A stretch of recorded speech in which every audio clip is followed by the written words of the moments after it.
गौतम बुद्ध दार्शनिक नहीं, मेटाफिजिक्स और परलोक के प्रश्नों में उनकी जरा भी रुचि नहीं है। उनकी रुचि है मनुष्य के मनोविज्ञान में, उनकी रुचि है मनुष्य के रोग में और मनुष्य के उपचार में। बुद्ध ने जगत को एक उपचार का शास्त्र दिया है। वे मनुष्य जाति के पहले मनोवैज्ञानिक हैं। इसलिए बुद्ध को समझने में ध्यान रखना, सिद्धांत या सिद्धांतों के आसपास तर्कों का जाल उन्होंने जरा भी खड़ा नहीं किया है। उन्हें कुछ सिद्ध नहीं करना है, न तो परमात्मा को सिद्ध करना है, न परलोक को सिद्ध करना है। उन्हें तो आविष्कृत करना है, निदान करना है। मनुष्य का रोग कहां है, मनुष्य का रोग क्या है, मनुष्य दुखी क्यों है, यही बुद्ध का मौलिक प्रश्न है। परमात्मा है या नहीं, संसार किसने बनाया नहीं बनाया, आत्मा मरने के बाद बचती है या नहीं, निर्गुण है परमात्मा या सगुण। इस तरह की बातों को उन्होंने व्यर्थ कहा है और इस तरह की बातों को उन्होंने आदमी की चालाकी कहा है। ये जीवन के असली सवाल से बचने के उपाय है। ये कोई सवाल नहीं है, इनके हल होने से कुछ हल नहीं होता है। नास्तिक मानता है ईश्वर नहीं है तो भी वैसे ही जीता है, आस्तिक मानता है ईश्वर है तो भी उसके जीवन में कोई भेद नहीं। अगर नास्तिक और आस्तिक के जीवन को देखो तो तुम एक सा पाओगे, तो फिर उनके विचारों का क्या परिणाम है। परलोक है या नहीं, इससे तुम नहीं बदलते। और बुद्ध कहते हैं जब तक तुम न बदल जाओ तब तक समय व्यर्थ ही गंवाया। बुद्ध की उत्सुकता तुम्हारी आंतरिक क्रांति में है। बुद्ध बार बार कहते थे कि मनुष्य की दशा उस आदमी जैसी है जो एक अनजानी राह से गुजरता था और एक तीर आके उसकी छाती में लग गया। वो गिर पड़ा है, लोग आ गए, लोग उसका तीर निकालना चाहते हैं, लेकिन कहता है ठहरो, पहले मुझे ये पता चल जाए कि तीर किसने मारा। ठहरो, पहले मुझे ये पता चल जाए कि तीर उसने क्यों मारा। ठहरो, मुझे ये पता चल जाए कि तीर आकस्मिक रूप से लगा है या सकारण। ठहरो, मुझे ये पता चल जाए कि तीर विष बुझा है या बिन विष बुझा। बुद्ध ने कहा वह आदमी दार्शनिक रहा होगा, वो बड़े ऊंचे सवाल उठा रहा है, लेकिन जो लोग इकट्ठे थे उन्होंने कहा ये सवाल तुम पीछे पूछ लेना, पहले तीर निकाल लेने दो, अन्यथा पूछने वाला मरने के करीब है। उत्तर भी मिल जाएंगे तो हम किसे देंगे। और अभी इन प्रश्नों की कोई आत्यंतिकता नहीं है, अभी तीर खींच लेने दो। तीर छाती में लगा है, खतरा है, तुम ज्यादा देर न बच सकोगे। बुद्ध कहते ऐसी ही दशा में मैं तुम्हें पाता हूं और तुम पूछते हो कि संसार किसने बनाया। पहले इसका पता चल जाए तब करेंगे ध्यान। क्यों बनाया, पहले इसका पता चल जाए तब बदलेंगे जीवन को। क्या कारण है परमात्मा का संसार बनाने में, क्यों ये लीला उसने रची। जब तक इसका पता ना चल जाए तब तक हम मंदिर में प्रवेश ना करेंगे। बुद्ध कहते हैं जीवन का तीर छाती में चुभा है, पल पल मर रहे हो, किसी भी क्षण डूब जाओगे। ये उत्तर, ये प्रश्न सब व्यर्थ है। अभी तो एक ही बात पूछो कि कैसे ये तीर निकला है। इसलिए बुद्ध की बातें शायद उतनी गहरी न मालूम पड़े जितनी कपिल और कणाद की, कांट और हिगल की, प्लेटो और अरस्तु की, लेकिन ज्यादा यथार्थ है, ज्यादा वास्तविक है। और गहराई का करोगे क्या अगर गहराई झूठी हो और शब्दों की हो? असली सवाल यथार्थ को समझना है। बुद्ध पहले मनुष्य हैं जिन्होंने परमात्मा के बिना ध्यान करने की विधि थी, जिन्होंने परमात्मा की मान्यता को ध्यान के लिए आवश्यक न माना, और न केवल परमात्मा की बल्कि आत्मा की धारणा को भी ध्यान के लिए आवश्यक न माना। उन्होंने कहा ध्यान तो स्वास्थ्य है, तुम स्वस्थ हो सकते हो, फिर शेष तुम खोज लेना, मैं तुम्हें रोग से मुक्त करने आया हूं। इसलिए बुद्ध को तुम एक मनस चिकित्सक की भांति देखना।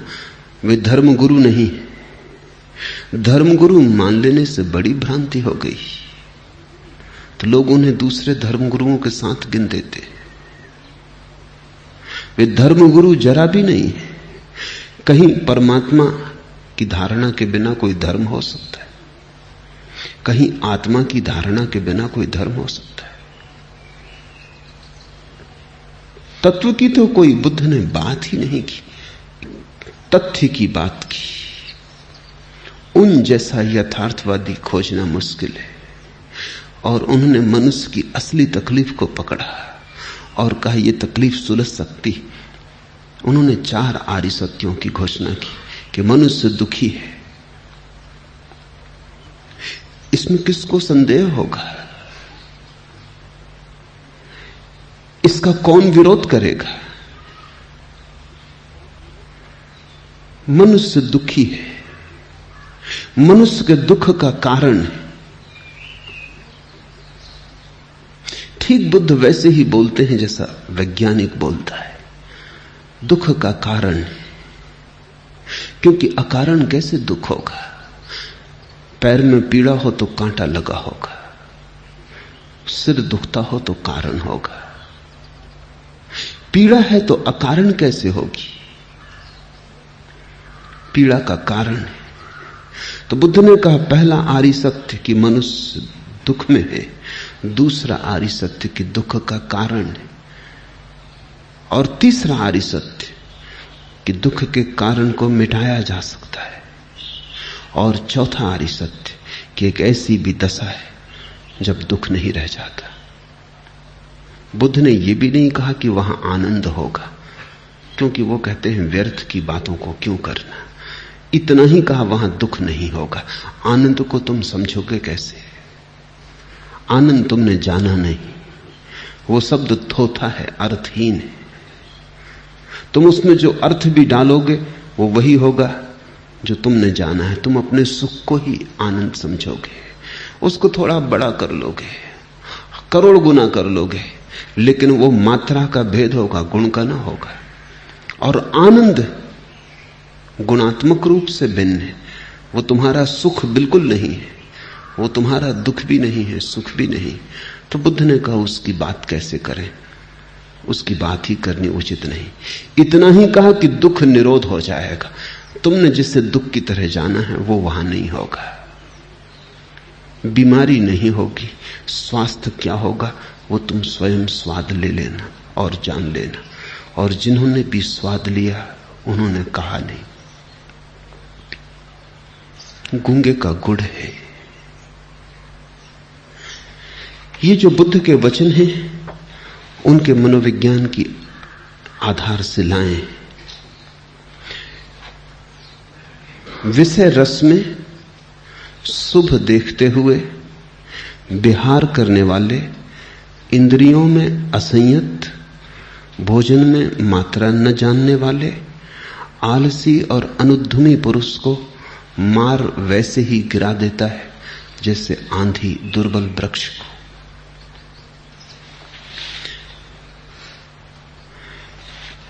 विषय रस में शुभ देखते हुए जो जीता है वह निरंतर दुख में गिरता है। इस बात को विस्तार से समझ लेना जरूरी है, क्योंकि समस्त योग और समस्त अध्यात्म इसी बात की समझ पर खड़ा होता है। विषय में रस मालूम होता है। रस विषय में है या मनुष्य की अपनी धारणा में। कभी कुत्ते को देखा, सूखी हड्डी को चूसता है और रस पाता है, सोचता है सूखी हड्डी से लहू निकल रहा है। लहू निकलता नहीं, सूखी हड्डी में कहां लहू। लेकिन सूखी हड्डी मुंह में चबाता है तो उसके मुंह से ही लहू बहने लगता है। सूखी हड्डी गड़ती है, चोट करती है मुंह में, लहू निकल आता है। उस लहू को वो पीता है और सोचता है हड्डी से रस मिल रहा है। लेकिन कुत्ते को समझाओ, समझेगा ना। उसने कभी भीतर प्रवेश करके देखा नहीं कि सूखी हड्डी से कैसा रस निकलेगा। सूखी हड्डी रसहीन है, और अगर रस निकल रहा है तो कहीं मुझसे ही निकलता होगा। मैंने सुना है कि एक सर्दी की सुबह एक कुत्ता एक वृक्ष के नीचे धूप ले रहा और विश्राम कर रहा है। उसी वृक्ष के ऊपर जगह बनाए बैठी है एक बिल्ली, और वो भी सुबह की झपकी ले रही। उसको नींद में बड़े प्रसन्न होते देख के कुत्ते ने पूछा कि मामला क्या है, तो बड़ी आनंदित मालूम होती है। उस बिल्ली ने कहा कि मैंने एक सपना देखा, बड़ा अनूठा सपना, कि वर्षा हो रही है, पानी नहीं गिर रहा, चूहे गिर रहे हैं। कुत्ते ने कहा ना समझ बिल्ली, ना समझ कहीं की, मूढ़, न शास्त्र का ज्ञान, न पुराण पढ़े, न इतिहास का पता। शास्त्रों में कभी भी ऐसा उल्लेख नहीं। हाँ, कई दफा वर्षा हुई, सूखी हड्डियां जरूर बरसी, चूहे कभी नहीं। लेकिन वो कुत्तों का शास्त्र है। बिल्ली के शास्त्रों में चूहों के बरसने का ही उल्लेख है। कुत्ते को सूखी हड्डी में रस है, इसलिए उसके पुराण सूखी हड्डियों के पास निर्मित होंगे। बिल्ली को चूहे में रस है,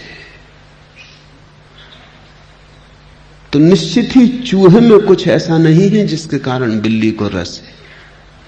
बिल्ली में ही कुछ ऐसा है जो चूहे में रस है। कुत्ते में ही कुछ ऐसा है जो हड्डी में रस है।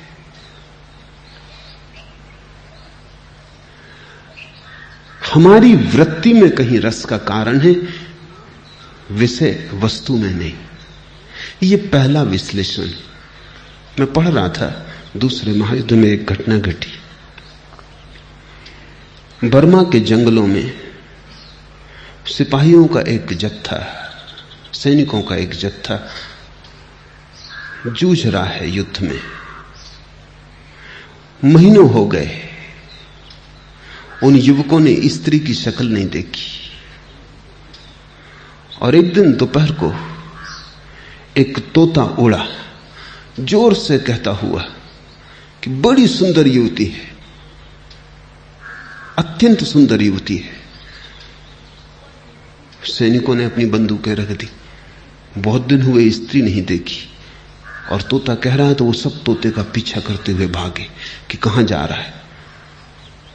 और जब वो पहुंचे परेशान झाड़ियों को पार करके, तो वहां कोई स्त्री न थी, एक मादा तोता जिसकी वो तोता खबर कर रहा था। उन्होंने अपना सिर पीट लिया कि कहां इस नासमझ की बातों में पड़े। लेकिन तोते का रस मादा तोते में है। तुम्हें कोई रस नहीं मालूम होता मादा तोते में। मादा तोते में कोई रस है भी नहीं, वो तो नर तोते की धारणा में। पुरुष को स्त्री में रस मालूम होता है, स्त्री को पुरुष में रस मालूम होता है, वो रस बाहर नहीं, वो तुम्हारी भाव दशा में, वो तुम में है। बुखार के बाद स्वादिष्ट से स्वादिष्ट भोजन में स्वाद नहीं मालूम होता, तुम्हारी जीभ ही बदल गई है। तुम्हारे जीभ में स्वाद लेने की जो क्षमता है वही नहीं रही है। भोजन में थोड़ी स्वाद होता है, स्वाद तुम्हारी जीभ की क्षमता है। जब तुम स्वस्थ होते हो स्वाद होता है, जब अस्वस्थ होते हो स्वाद खो जाता है। जीवन का जो रस है वो वस्तु में और विषय में नहीं है, वो स्वयं तुम में है। और जब तक तुम उसे विषय में देखोगे तब तक तुम गलत मार्ग पर भटकते रहोगे, क्योंकि तुम विषय का पीछा करोगे। जब तुम देखोगे कि वो रस मुझ में ही है, वो मैंने ही डाला है वस्तु में, वो मैंने ही प्रक्षेपित किया है, वो रस मैंने ही आरोपित किया है, उसी दिन तुम्हारे जीवन में क्रांति शुरू हो जाएगी। तब रस को खोजना हो तो अपने भीतर गहरे जाओ, अब बाहर जाने की कोई जरूरत ना रही। दुनिया में दो ही तरह की यात्राएं हैं, एक बाहर की यात्रा है। अधिक लोग उसी यात्रा पर जाते हैं क्योंकि उनको दिखता है कि रस बाहर है, हड्डियों में रस मालूम होता है। फिर कुछ लोग जाग जाते हैं और उन्हें दिखाई पड़ता है बाहर तो रस नहीं है, रस मैं ही डालता हूं, मैं ही डालता हूं और मैं ही अपने को भरमा लेता हूं, रस मुझ में है। तो फिर वे अंतर यात्रा पर जाते हैं। उस अंतर यात्रा को ही बुद्ध ने योग कहा है।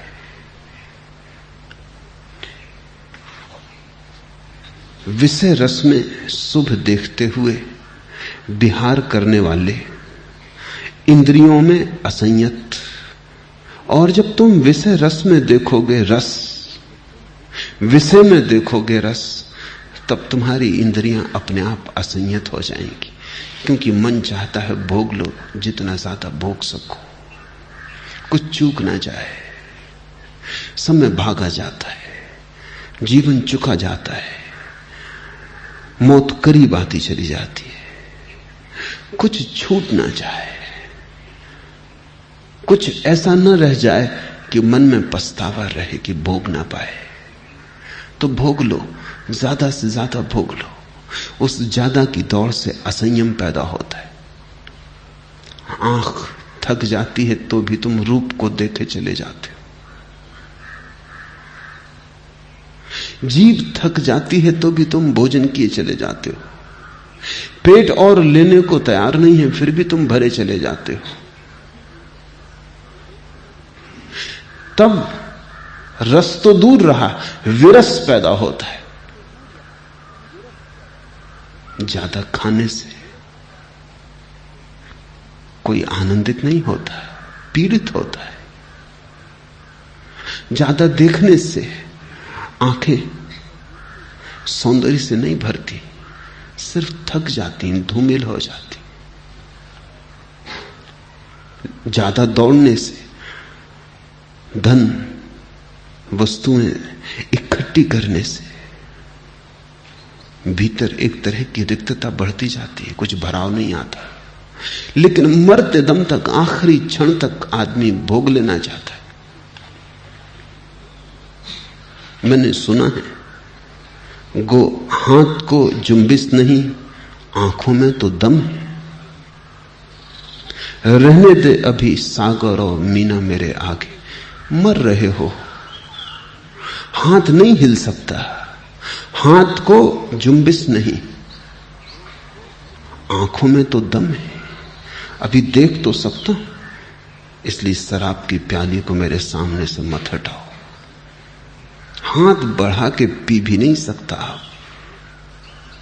रहने दे अभी सागर और मीना मेरे आगे, पर देख तो सकता हूं।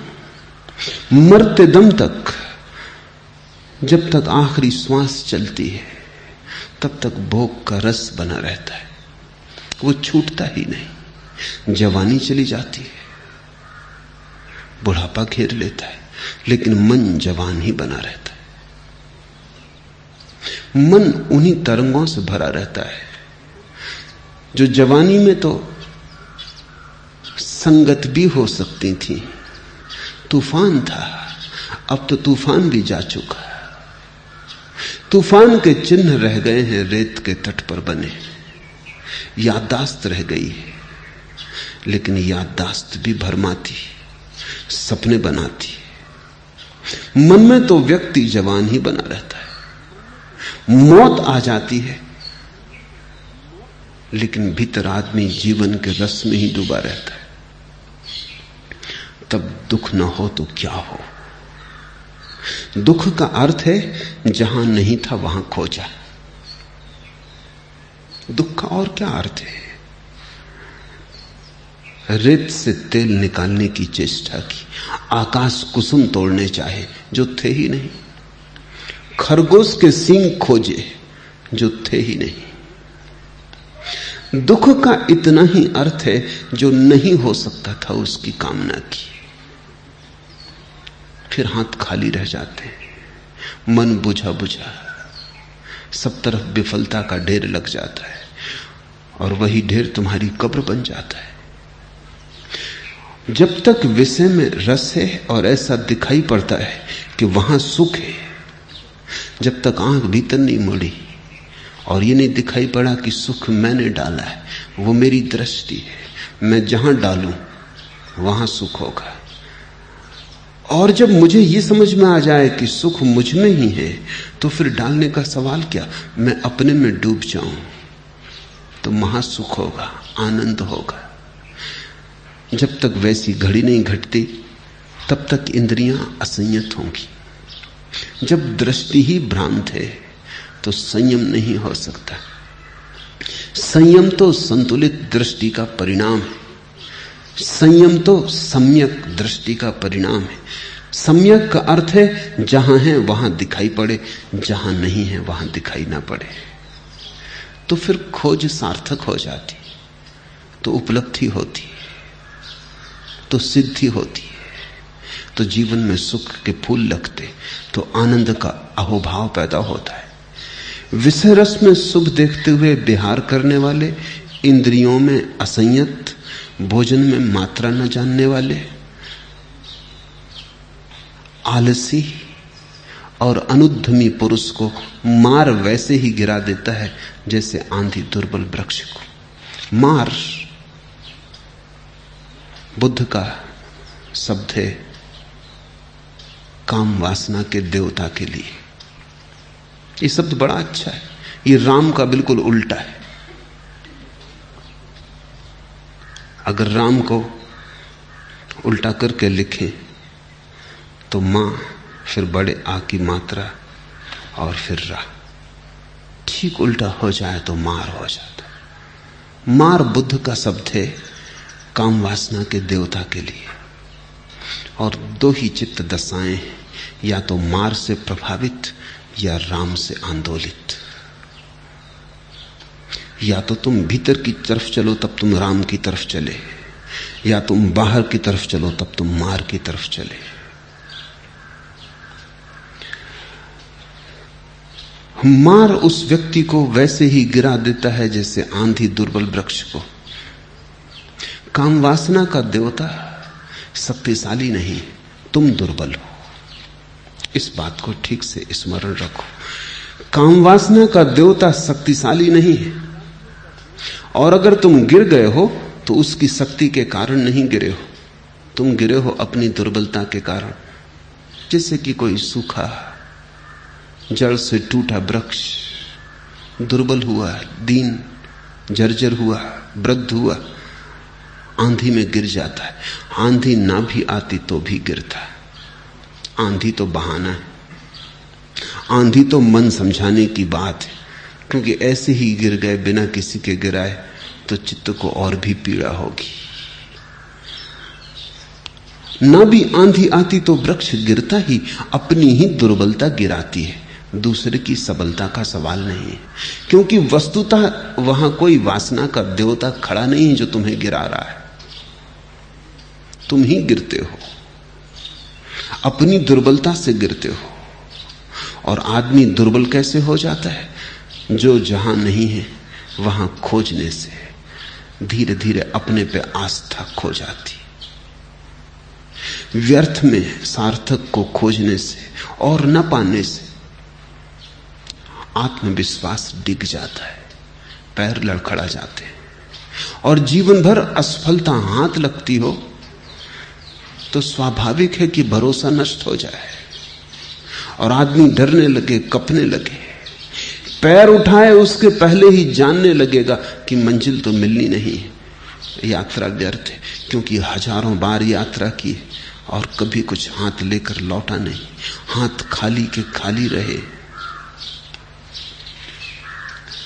आलसी और अनुद्यमी। आलस्य असंयत जीवन का परिणाम है। जितना ही इंद्रियां असंयत होंगी और जितना ही वस्तुओं में, विषयों में रस होगा, उतना ही स्वभावतः आलस्य पैदा होगा। आलस इस बात की खबर है कि तुम्हारी जीवन ऊर्जा एक संगीत में बंधी हुई नहीं है। आलस इस बात की खबर है कि तुम्हारी जीवन ऊर्जा अपने भीतर ही संघर्षरत है। तुम एक गहरे युद्ध में हो, तुम अपने से ही लड़ रहे हो, अपना ही घात कर रहे हो। उद्यम बुद्ध उसी को कहते हैं जब तुम्हारी जीवन ऊर्जा एक संगीत में प्रवाहित होती, तुम्हारे सब स्वर एक लय में बद्ध हो जाते, तुम एक पूंजीभूत शक्ति हो जाते हो। तब तुम्हारे भीतर बड़ी ताजगी है, बड़े जीवन का उद्दाम वेग है। तब तुम्हारे भीतर जीवन की चुनौती लेने का सामर्थ्य है। तब तुम जीवंत हो। अन्यथा मरने के पहले ही लोग मर जाते। मौत तो बहुत बाद में मारती है, तुम्हारी नासमझी बहुत पहले ही मार डालती है।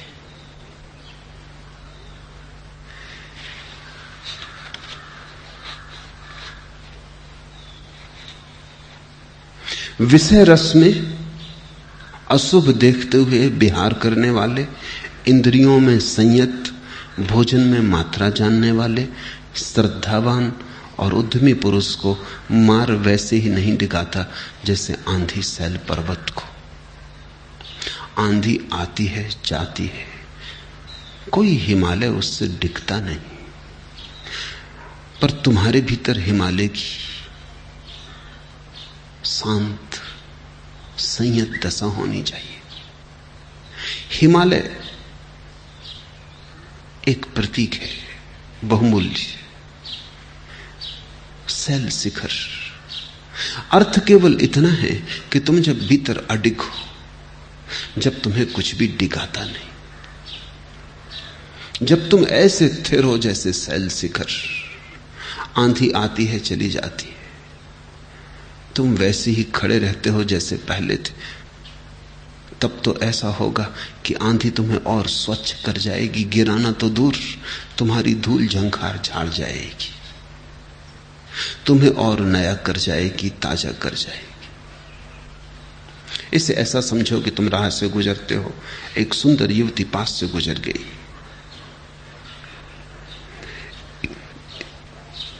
इस सुंदर युवती में जीवन की एक धारा, एक तरंग तुम्हारे पास से गुजरी।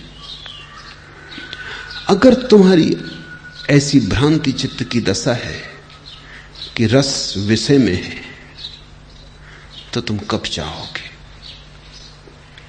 तो ये स्त्री का गुजर जाना या पुरुष का गुजर जाना तुम्हें ऐसे कपा जाएगा जैसे कि कोई सूखे मरते हुए वृक्ष को आंधी कपा जाए, गिरने गिरने को हो जाए या गिर ही जाए। तब तुम पाओगे कि यह घटना दुर्भाग्यपूर्ण हो गई। लेकिन अगर तुम संयत हो, अगर तुम शांत हो, अगर तुम मौन हो और अडिग हो, अगर ध्यान की तुम्हारे जीवन में थोड़ी सी भी किरण उतरी, अगर तुमने थोड़ा सा भी जाना है कि चैतन्य का शांत हो जाना क्या है, तुमने अगर अपने भीतर बैठने और खड़े होने की कला थोड़ी सी भी सीखी है, और उस घड़ी में जब एक सुंदर युवती पास से निकली या एक सुंदर युवक पास से निकला, अगर तुम अपने भीतर ध्यान में खड़े रहे तो तुम पाओगे कि उस स्त्री का सौंदर्य, वो जीवन की धारा तुम्हें निखार गई, तुम्हें ताजा कर गई, तुम्हें प्रफुल्लित कर गई। जैसे आंधी निकल गई हो और वृक्ष पर जमी हुई धूल वर्षों की झड़ गई हो, वृक्ष और ताजा हो गया। जीवन को देखने के ढंग पर सब कुछ निर्भर है। अगर तुम्हारे देखने का ढंग गलत है तो जीवन तुम्हारे साथ जो भी करेगा वो गलत होगा। तुम्हारा देखने का ढंग सही है तो जीवन तो यही है, कोई और दूसरा जीवन नहीं है। लेकिन तब तुम्हारे साथ जो भी होगा वही ठीक होगा। बुद्ध भी इसी पृथ्वी से गुजरते हैं, तुम भी इसी पृथ्वी से गुजरते हो। यही चांद तारे, यही आकाश है, यही फूल है। लेकिन एक के जीवन में रोज पवित्रता बढ़ती चली जाती, एक रोज रोज निर्दोष होता चला जाता है, निखरता चला जाता है, और दूसरा रोज रोज दबता चला जाता है, बोझिल होता जाता है, धूल से भरता जाता है, अपवित्र होता जाता है, गंदा होता जाता है। मृत्यु जब बुद्ध को लेने आएगी तो वहां तो पाएगी मंदिर की पवित्रता, वहां तो पाएगी मंदिर की धूप, मंदिर के फूल, वहां तो पाएगी एक कुंवारापन जिसको कुछ भी विकृत न कर पाया। जैसा कबीर ने कहा है, ज्यों की त्यों धर दीनी चदरिया। तो बुद्ध तो चादर को वैसा का वैसा रख देंगे। मुझे तो लगता है कबीर ने जो कहा वो थोड़ा अंडर स्टेटमेंट है, वह अतिशयोक्ति तो है ही नहीं। सत्य को भी बहुत धीमे स्वर में कहा है कि मेरी दृष्टि ऐसी है कि जब बुद्ध चादर को लौटाएंगे तो वो और भी पवित्र होगी, उससे भी ज्यादा पवित्र होगी जैसी उन्होंने पाई थी। होनी ही चाहिए, क्योंकि जैसे अपवित्रता बढ़ती है और विकासमान है, वैसे ही पवित्रता भी बढ़ती है और विकासमान है। जो पवित्रता बुद्ध को बीज की तरह मिली थी, बुद्ध उसे एक बड़े वृक्ष की तरह लौटाएंगे। जीसस एक कहानी कहते थे कि एक बाप चिंतित था, 3 उसके बेटे थे और बड़ा उसके पास धन, बड़ी समृद्धि थी। कुछ तय न कर पाता था किस बेटे को मालिक बनाए। तो उसने एक तरकीब की, उसने 3 बेटों को बुलाया और 3 बेटों को समान मात्रा में फूलों के बीज दिए और कहा कि मैं तीर्थ यात्रा को जा रहा हूं, इनको तुम संभाल के रखना, जब मैं वापस आऊं तो मुझे वापस लौटा देना, और ध्यान रहे इस पे बहुत कुछ निर्भर है, इसलिए लापरवाही मत करना, ये बीज ही नहीं है तुम्हारा भविष्य। बाप 3 वर्ष बाद वापस लौटा। बड़े बेटे ने सोचा कि इन बीज को कहां संभाल कर रखेंगे, सड़ जाएंगे, और कुछ कंबड़ हो गए, झंझट होगी, और बाप कह गया तुम्हारा भविष्य। तो उसने सोचा यही उचित होगा कि इनको बाजार में बेच दिया जाए, पैसे को संभाल के रखना आसान होगा, फिर जब बाप लौटेगा फिर बाजार से खरीद के बीज उसको लौटा देंगे। ये बात ठीक गणित की थी। दूसरे बेटे ने सोचा कि कैसे संभाला जाए, बीज कहीं खो न जाए, कुछ कमी ना हो जाए, सड़ न जाए, कुछ गड़बड़ न हो जाए, और फिर जो बीज दिए हैं कहीं बाप उन्हीं की जिद ना करे, तो बेचना तो उचित नहीं है। और जब उसने कहा भविष्य इन पर निर्भर है, तो उसने एक तिजोरी में सब बीजों को बंद करके ताला लगा के चाबी संभाल के रख ली। तीसरे बेटे ने बीजों को जाके बो दिया बगीचे में, क्योंकि बीज कहीं तिजोरी में संभाले जाते हैं, और बाप ने जो अमानत दी है वो कोई बाजार में बेचने की बात है। फिर खरीद के भी लौटा देंगे तो वे वही बीज तो ना होंगे। और बीज तो विकासमान है, उसको संभाल के रखने में तो या तो वो सड़ेगा, खराब होगा, और एक बीज तो करोड़ बीज हो सकता है। जब पिता लौटेंगे तब तक और बहुत बीज लग जाएंगे। 3 वर्ष बाद जब पिता लौटा तो उसने बड़े बेटे को कहा, वो भागा बाजार की तरफ, उसने कहा रुकिए अभी लाता हूं। वो बाजार से बीज खरीद लाया, ठीक उसी मात्रा में थे, लेकिन बाप ने कहा ये मेरे बीज नहीं, जो मैंने दिए थे वो तुमने कहीं गंवा दिए, ये कोई और बीज होंगे, लेकिन जो मैंने तुम्हें संभालने को दिए थे वे कहां हैं। दूसरे बेटे को कहा, उसने तिजोरी सामने ला के खोल दी, वहां से सिर्फ दुर्गंध उठी, क्योंकि सब बीज सड़ गए थे, राख थी वहां। अब बाप ने कहा मैंने तुम्हें बीज दिए थे और तुम राख लौटाते हो। पर बेटे ने कहा ये वही बीज है। बाप ने कहा ये वही नहीं है।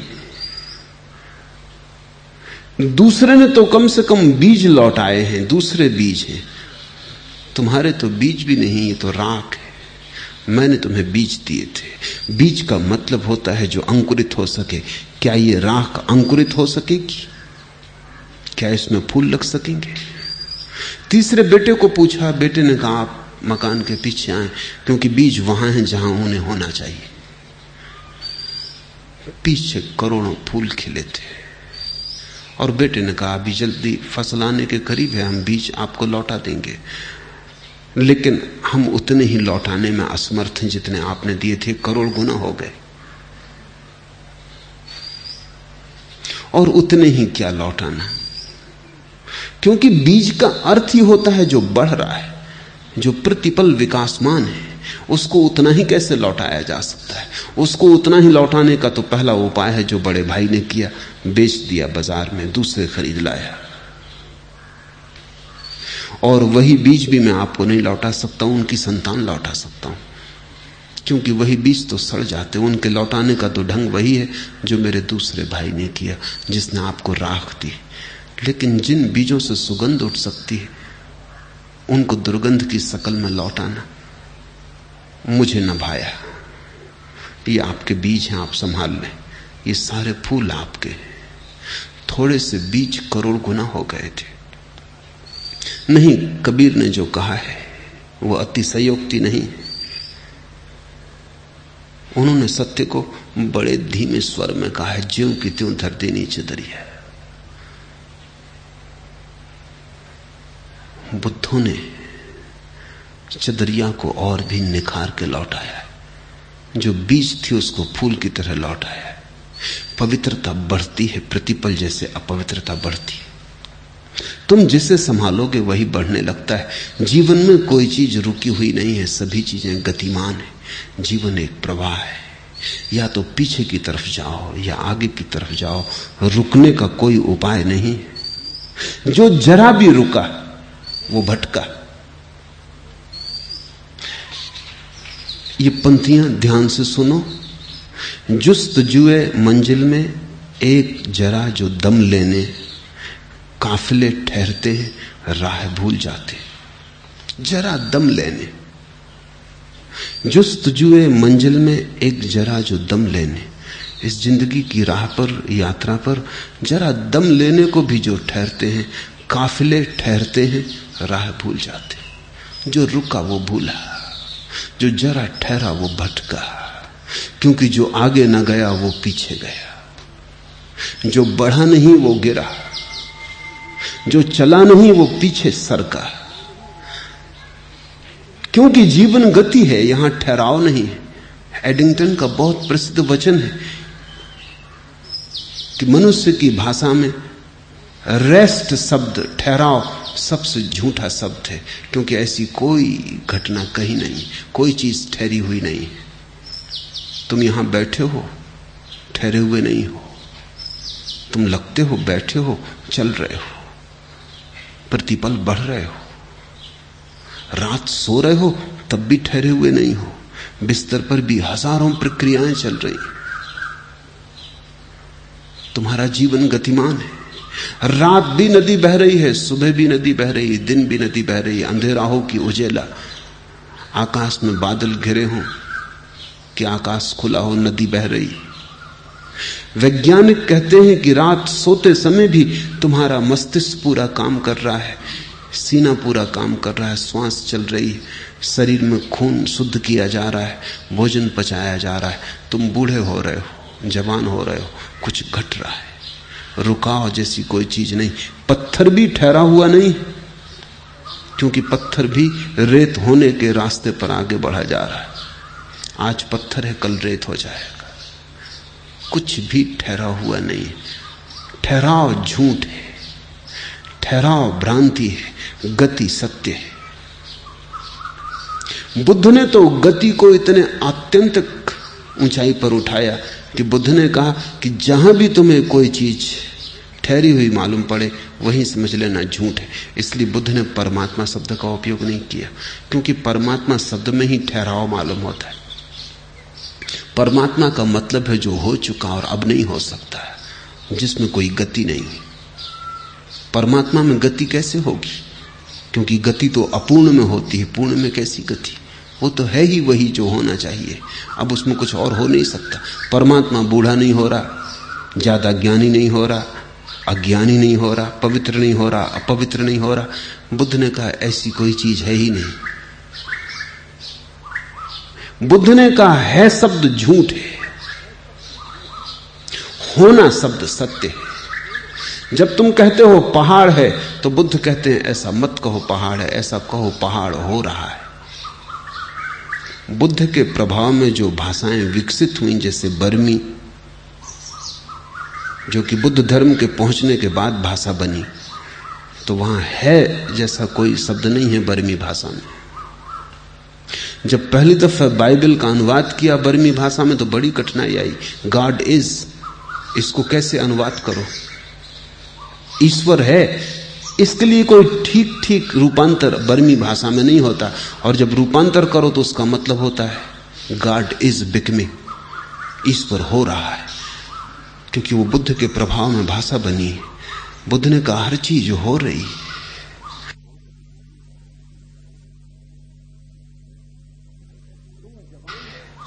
तुम जवान हो ऐसा कहना ठीक नहीं, जवान हो रहे हो। बूढ़े हो ऐसा कहना भी ठीक नहीं, बूढ़े हो रहे हो। जीवन है ऐसा कहना ठीक नहीं, जीवन हो रहा है। मृत्यु है ऐसा कहना भी ठीक नहीं, मृत्यु हो रही है। जगत में क्रियाएं, घटनाएं नहीं। इसलिए बुद्ध ने कहा कोई परमात्मा नहीं, और बुद्ध ने कहा कोई आत्मा भी नहीं है, क्योंकि ये तो स्थिर चीजें मालूम पड़ती हैं। आत्मा जैसे कोई ठहरा हुआ पत्थर भीतर रखा है। बुद्ध ने कहा ऐसा कुछ भी नहीं, चीजें हो रही। बुद्ध ने जो प्रतीक लिया है जीवन को समझाने के लिए वह है दिए की ज्योति। सांझ को तुम दिया जलाते हो, रात भर दिया जलता है, अंधेरे से लड़ता है। सुबह तुम दिया बुझाते हो, क्या तुम वही ज्योति बुझाते हो जो तुमने रात जलाई थी? वही ज्योति तो तुम कैसे बुझाओगे? वो ज्योति तो करोड़ बार बुझ चुकी।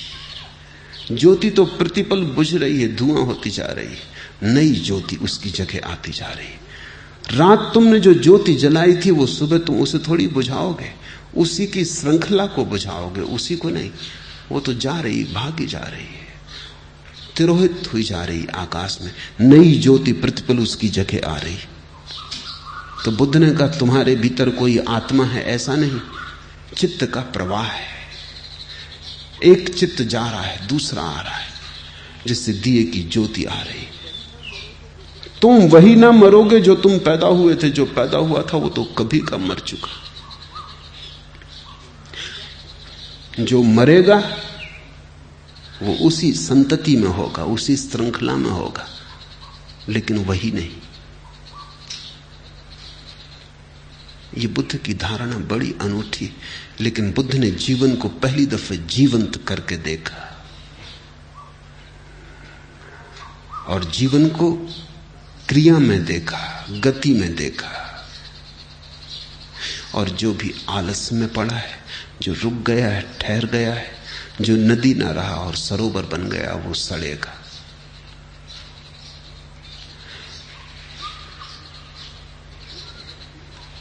विषय रस में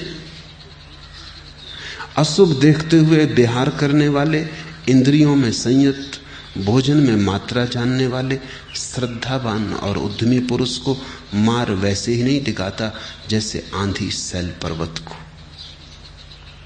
तुम्हारी निर्बलता और दुर्बलता का सवाल है। जब तुम हारते हो अपनी दुर्बलता से हारते हो, जब तुम जीतते हो अपनी सबलता से जीतते हो। वहां कोई तुम्हें हराने को बैठा नहीं है, इस बात को ख्याल में ले लो। शैतान है नहीं, मार है नहीं, तुम्हारी दुर्बलता का ही नाम है। जब तुम दुर्बल हो तब शैतान है, जब तुम सबल हो तब शैतान नहीं है। तुम्हारा भय ही भूत है, तुम्हारी कमजोरी ही तुम्हारी हार है। इसलिए ये जो हम बहाने खोज लेते हैं अपना उत्तरदायित्व किसी के कंधे पर डाल देने का, कि शैतान ने भटका दिया, कि क्या करें मजबूरी है, पाप ने पकड़ लिया। कोई पाप है कहीं जो तुम्हें पकड़ रहा है? तुमने भला पाप को पकड़ा हो, पाप तुम्हें कैसे पकड़ेगा? तो मार तो केवल एक काल्पनिक शब्द है, इस बात की खबर देने के लिए कि तुम जितने कमजोर होते हो उतना ही तुम्हारी कमजोरी के कारण, तुम्हारी कमजोरी से ही आविर्भूत होता है तुम्हारा शत्रु। तुम जितने सबल होते हो उतना ही शत्रु विसर्जित हो जाता है। सबल होने की कला योग है। कैसे तुम अपने भीतर संयत हो जाओ? तो हर चीज सम्यक होनी चाहिए। इंद्रियों का उपयोग संयम से भरा होना चाहिए। बुद्ध अपने भिक्षुओं को कहते थे, जब तुम राह पे चलो 4 कदम आगे से ज्यादा मत देखो। कोई जरूरत नहीं है, 4 कदम आगे देखना पर्याप्त है, उतना संयम है। लेकिन तुम भी चलते हो रास्ते पे, जिस दीवार पर लिखे हुए इस्तेहार को तुम 1000 बार पढ़ चुके हो उसको फिर आज पढ़ के आए हो।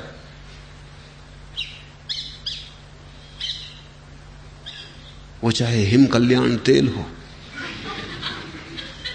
या बंदर छाप काला दंत मंजन, उसको तुम कितनी बार पढ़ चुके हो, उसे तुम क्यों बार बार पढ़ रहे हो? तुम उसे पढ़ो ना बुद्ध की तरह। अगर तुम 4 कदम नीचे चलो तो दीवारें अपने आप साफ हो जाएं, लोग लिखना बंद कर दें। तुम पढ़ते हो इसलिए वो लिखते। तुम जब तक पढ़ते रहोगे तब तक वो लिखते रहेंगे, क्योंकि बार बार पढ़कर तुम्हारे मन में एक सम्मोहन पैदा होता है। बंदर छाप काला दंत मंजन, बंदर छाप काला दंत मंजन। जब तुम दुकान पर दंत मंजन खरीदने जाओगे तुम्हें याद ही ना पड़ेगा तुम्हारे मुंह से कब निकल गया बंदर छाप काला दंत मंजन। तुम सोचते हो, सोच विचार के खरीद रहे हो। वो बार बार की पुनरुक्ति ने तुम्हें सम्मोहित किया, बार बार की पुनरुक्ति ने तुम्हारे मन पर संस्कार छोड़ दिए, तुम उन्हीं को दोहराए चले जा रहे हो। इसलिए तो विज्ञान का इतना, विज्ञापन का इतना भारी उपयोग है। लोग चीजें बाद में बनाते हैं, विज्ञापन पहले चला देते। अमेरिका में तो 2-3 साल बाद प्रोडक्शन शुरू होगा, उसी चीज का उत्पत्ति शुरू होगी। 3 साल पहले विज्ञापन शुरू हो जाता है, क्योंकि बाजार पहले बनाना पड़ता है, मांग पहले पैदा करनी पड़ती है। और जब मांग पैदा हो जाती तो ही बाजार में सामान लाने की कोई जरूरत है। और आदमी ऐसा पागल है कि किसी भी चीज के लिए उसको तुम खरीदने के लिए राजी कर सकते हो, सिर्फ दीवारों पर, अखबारों में, रेडियो पर, टेलीविजन पर दोहराने की जरूरत है। कुछ भी दोहराओ, आदमी तैयार हो जाएगा खरीदने को, क्योंकि उसे लगेगा कि पता नहीं कौन सा सुख में चूका जा रहा हूं जो इस चीज से मिलने वाला है। सुख की भ्रांति दो, सुख की आशा बंधाओ, और कोई भी चीज बेची जा सकती है। आदमी से ज्यादा मूढ़ कोई और दूसरा जानवर पृथ्वी पर नहीं। तुम किसी भैंस को भी राजी नहीं कर सकते, वो अपनी प्रकृति से जीती है, जो घास खाना है वही खाती। तुम कितने विज्ञापन करो, तुम कितने बैंड बाजा बजाओ, वो बिल्कुल फिक्र ना करेगी। लेकिन आदमी तत्क्षण, क्योंकि आदमी अपनी प्रकृति भूल गया है, तो ऐसी चीजें खा रहा है जिनमें कुछ, कोई भी पौष्टिकता नहीं है। लेकिन विज्ञापन चला रहा है उन चीजों को, तो वो खाएगा। धीरे धीरे सभी चीजें अपनी पौष्टिकता खोती जा रही, क्योंकि ये सवाल ही नहीं है कि उनमें जीवनदायी तत्व होने चाहिए, रंग अच्छा होना चाहिए, गंध अच्छी होनी चाहिए। अब रंग और गंध से कोई पौष्टिकता का संबंध नहीं। रंग और गंध तो ऊपर से डाली जा सकती हैं, डाली जा रही हैं। भोजन रंगीन दिखना चाहिए, सुगंध अच्छी आनी चाहिए, फिर उससे खून बनता है या नहीं ये सवाल नहीं है, फिर उससे हड्डी बनती है या नहीं ये सवाल नहीं है। तुम किसी जानवर को धोखा नहीं दे सकते, वो जानता है कि क्या उसके जीवन में उपयोगी, लेकिन आदमी को धोखा दिया जा सकता है, दिया जा रहा है। हर चीज के लिए तुम उसे राजी कर सकते हो, ठीक विज्ञापन की जरूरत है। बुद्ध कहते थे 4 कदम से आगे देखना ही मत, क्योंकि उतना चलने के लिए पर्याप्त है। इसको वो संयम कहते। बुद्ध कहते जो सुनने योग्य नहीं है उसे सुनना मत, जो छूने योग्य नहीं है उसे छूना मत। जितना जीवन में जरूरी है, आवश्यक है, उससे पार मत जाना, और तुम अचानक पाओगे तुम्हारे जीवन में शांति की वर्षा होने लगी। अशांत तुम इसलिए हो कि जो गैर जरूरी है उसके पीछे पड़े हो। जो मिल जाए तो कुछ ना होगा और ना मिले तो प्राण खाया जा रहा है। गैर जरूरी वही है जिसके मिलने से कुछ भी ना मिलेगा, लेकिन जब तक नहीं मिला है तब तक रात की नींद हराम हो गई है, तब तक सो नहीं सकते, शांति से बैठ नहीं सकते, क्योंकि मन में एक ही उथल पुथल चल रही है कि घर में 2 कार होनी चाहिए। एक कार गरीब आदमी के घर में होती, 2 कार होनी चाहिए। पहले अमेरिका में वो विज्ञापन करते थे कि कम से कम घर में 1 कार होनी ही चाहिए। अब इतनी कारें तो घरों घरों में हो गई, एक एक कार तो हर घर में। तब उन्होंने दूसरा विज्ञापन शुरू किया कि 1 कार तो गरीब घर में होती। अगर तुम सफल हो तो कम से कम 2 कार घर में होनी चाहिए। अब 2 कार घर में होनी चाहिए, चाहे एक में भी बैठने वाले पर्याप्त ना हो, लेकिन 2 कार घर में होनी ही चाहिए, नहीं तो वो प्रतिष्ठा का सवाल है। अब कार कोई बैठने के लिए नहीं खरीदता अमेरिका में, वो प्रतिष्ठा की बात है, वो प्रेस्टीज, पावर, उससे शक्ति का पता चलता है कि तुम कितने शक्तिशाली हो। अब उन्होंने वहां प्रचार करना शुरू किया है कि अगर तुम सफल हो गए हो तो 1 घर पहाड़ पर, 1 घर समुद्र के तट पर और 1 घर शहर में, कम से कम 3 घर तो होने ही चाहिए। आदमी एक ही घर में रह सकता है। तुम्हारे पास कितने कपड़े तुमने इकट्ठे कर रखे, कितने कपड़े तुम एक बार में पहन सकते हो, कितने जूते के अंबार लगा रखे तुमने। मैं घरों में ठहरता रहा हूं, कभी कभी दंग होता हूं। भगवान की मूर्ति के लिए जगह नहीं, जूतों के लिए अलमारियां लगा रखी। एक जूता तुम पहनते हो, इतने जूते अनिवार्य नहीं है, जरा भी आवश्यक नहीं। व्यर्थ इनको झाड़ना पहुंचना पड़ता है। तुम नाहक चम्हार बन गए हो, सुबह से इनको नाहक पहुंचो, झाड़ो, तैयार करके रखो, एक तुम पहनोगे, लेकिन कोई तुम्हें समझा रहा है कहीं से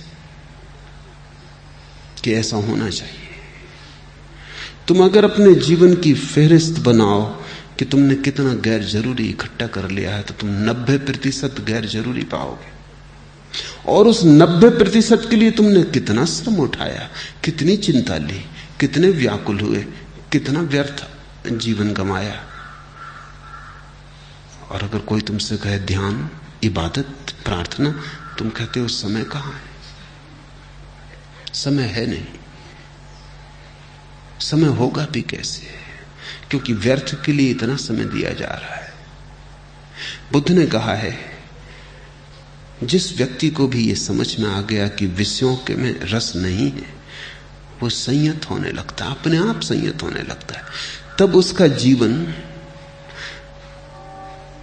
वासनाग्रस्त नहीं होता, आवश्यकता से निश्चित ही मर्यादित होता है, लेकिन वासना से ग्रस्त नहीं होता। आवश्यकता की सीमा है, वासना की कोई सीमा नहीं। वासना है एक तरह की विक्षिप्तता, आवश्यकता जीवन की जरूरत है। भोजन चाहिए, कपड़ा चाहिए, छप्पर चाहिए, एक आवश्यकता है, उतनी पूरी होनी चाहिए और हर आदमी उसे पूरी कर लेता है। उसके कारण कोई चिंता नहीं है तुम्हारे भीतर। चिंता तुम्हारे भीतर उन चीजों के कारण है जो आवश्यक नहीं है, उन्हीं का तुम्हें रोग खाए जा रहा है।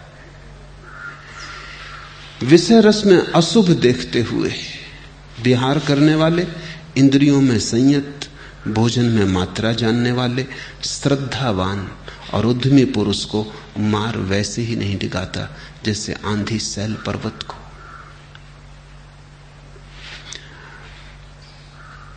बुद्ध के संघ में बहुत समय तक बुद्ध ने स्त्रियों को दीक्षा न दी।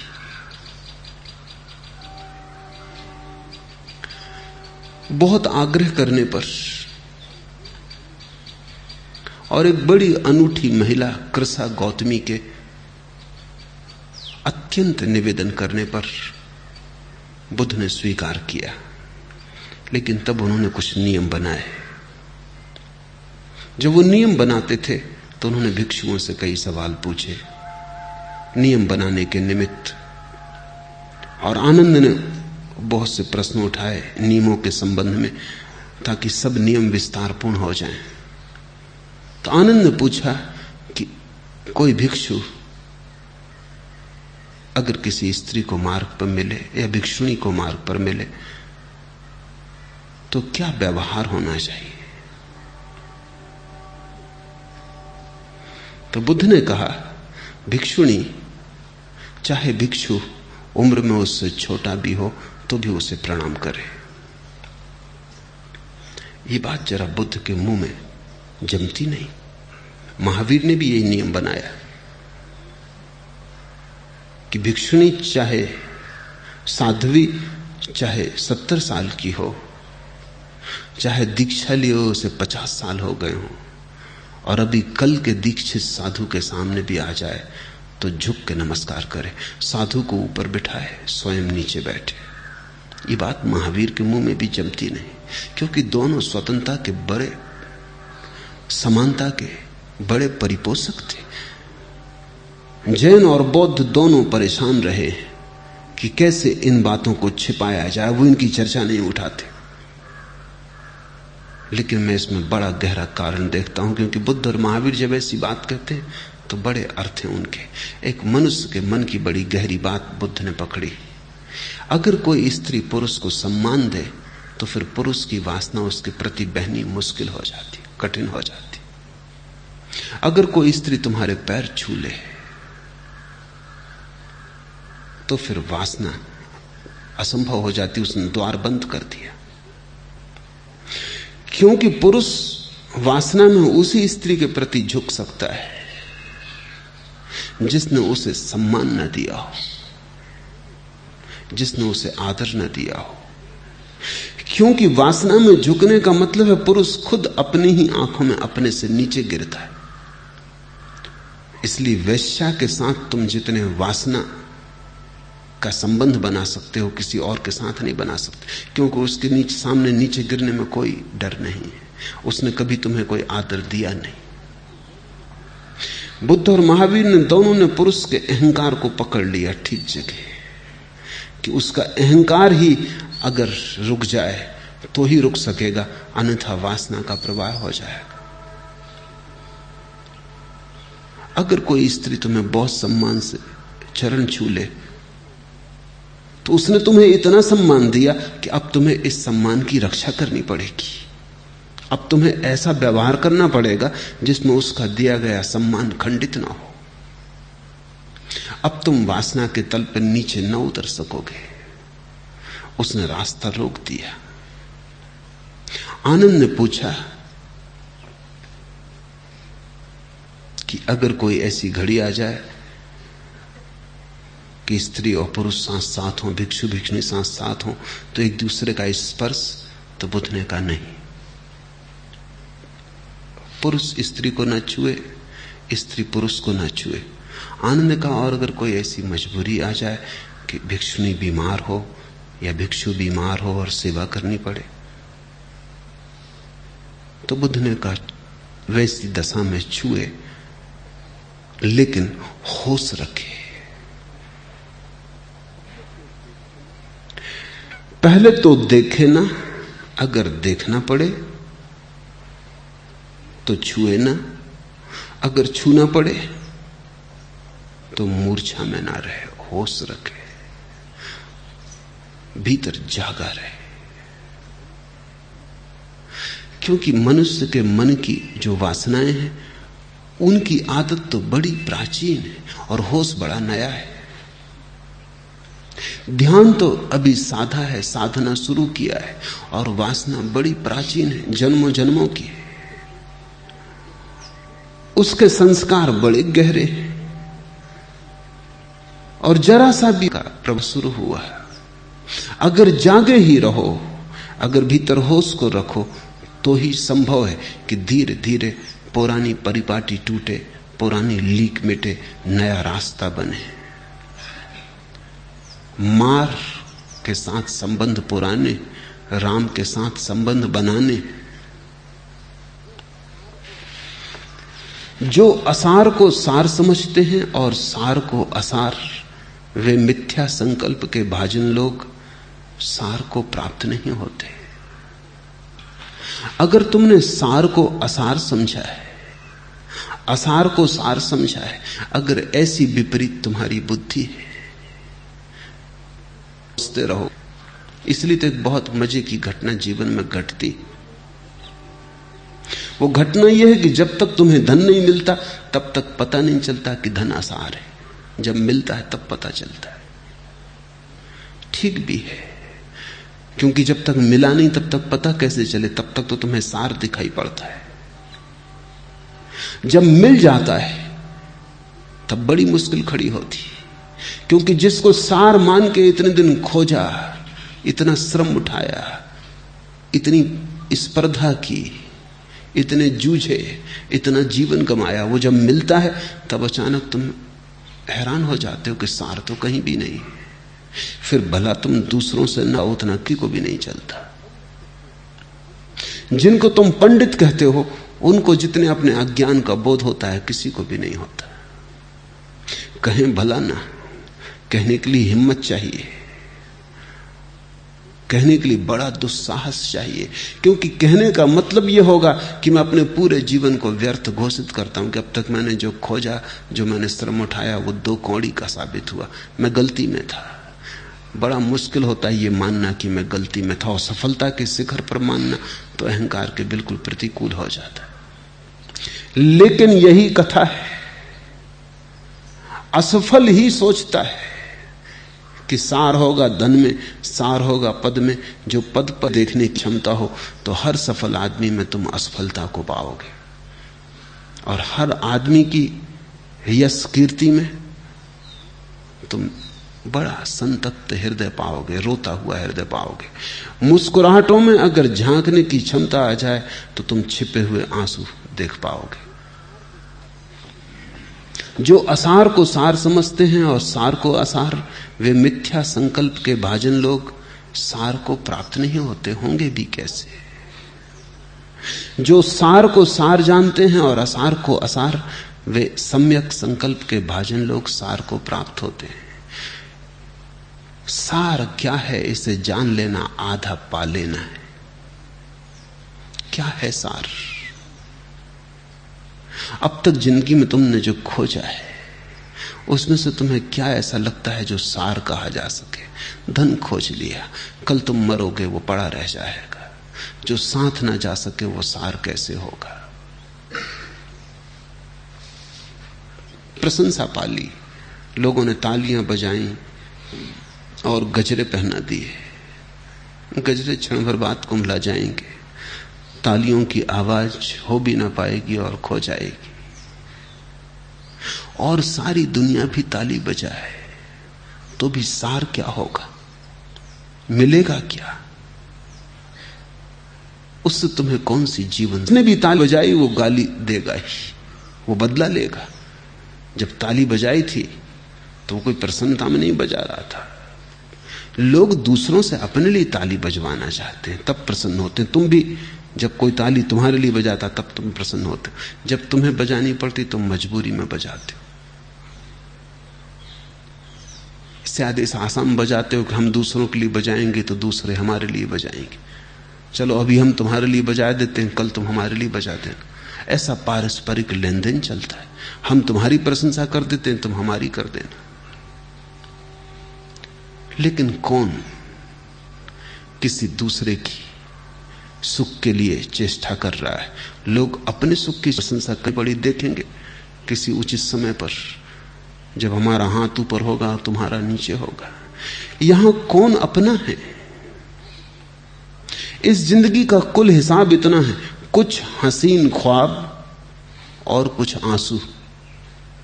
उम्र भर की यही कमाई है, कुछ सुंदर सपने और कुछ आंसू।